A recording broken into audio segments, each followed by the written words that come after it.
The name of the film is Sophia Bonita, I Love You. I am the screenwriter and lead actress in it. Yeah, and I'm the director and currently the producer. The feature is about a girl who gets stuck in a small town after all of her stuff has been stolen by what seems to be a nice man at first. And it's basically her trying to get help from these weird oddball townies to get back and to get her money. And she basically finds herself in this middle of a war between the church crowd in the town and the crowd that hangs out at the only bar, which is also a strip club.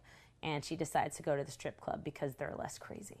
And Sophia Bonita is the star stripper at the strip club. Even though she is an older, flabbier lady, she still is able to draw the crowd in night after night, and she's this sort of crazy anomaly that sort of represents the oddness of that town, that people would just go nuts for this woman. For my day job, I manage a movie theater, and around February, March, we were bought out by another company that I will not name, and they told us that probably most of us would get fired in the course of this corporate changeover. I knew that Sara had this script, and I said, hey, all this crazy stuff's going on in my life. I'd really like to be in charge of my own destiny, so I would like to make a movie. And she said, well, I've got the Sophia Bonita script. And I said, yeah, let's do that. The DP is Andy Robinson. He and I were roommates. Our sound mixer and editor is Andrew Corvey, who, another good friend of ours. Alan Van Dyke, my current roommate. Sarah's former roommate. He is our boom operator and our still photographer. And an actor. And an actor. Most people are also actors in it. Like, you just sort of add and actor to. Because once you go to film school, you have to act all the time. She fucking comes up and asks if I want to dance. As if, dancing is going to get her more tips. So. Today's work day week. What? We decided very early on that instead of trying to shop it around to investors, we would go the super indie route and just ask friends and family for money. Basically, we set up a donation page on a website that the name of which I'm blanking on right now, but it was Chip In, yeah. A friend of ours, Martha Stevens, no relation to Sara, made a movie basically doing the same thing, just asking for donations from friends and family, and she made that out in Kentucky. And that's called Passenger Pigeons, and it's making the festival circuit now. And we kind of thought, well, gee, we can sort of do the same thing. Made about $500 off of friends and family, and then my grandmother very graciously stepped in and donated another $5,000. So yeah, she added an extra zero to our budget nice there, which was nice. Of course, we then kind of realized that shooting in Kentucky is a lot cheaper than shooting in Los Angeles. In Los Angeles, everyone knows someone who's related to the movies in some way. So you don't get that. Everybody is really jaded about movies. It's that old joke that every busboy in town is a would-be screenwriter.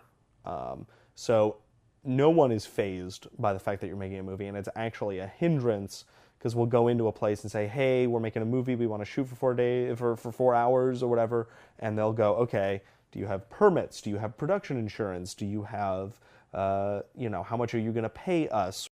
If you're going to do what we're doing, you just have to plan that you're going to shoot the film over the course of almost a year, just doing it on weekends and off days and stuff. I don't think we ultimately gave ourselves enough time. Making a movie and having a full-time job that has nothing to do with the movie you're making, and also trying to have a life outside of all this is, you don't have a life outside of all of this.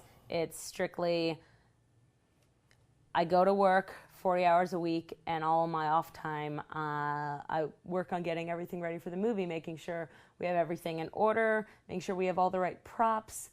I have to roll, fake joints all the time for it, catering, picking up catering. Just all the little things, and with basically just the two of us, making sure we have everything for pre-production. Yeah.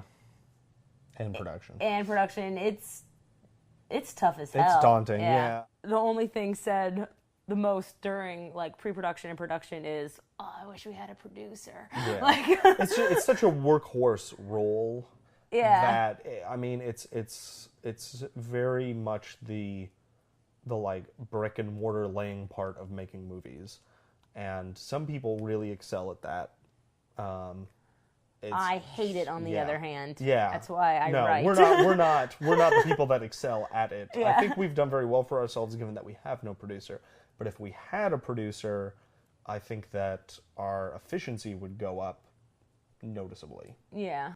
To any first-time filmmakers out there, first of all, I would say go for it. Even if you're not fully prepared, sometimes it helps to jump in with both feet first.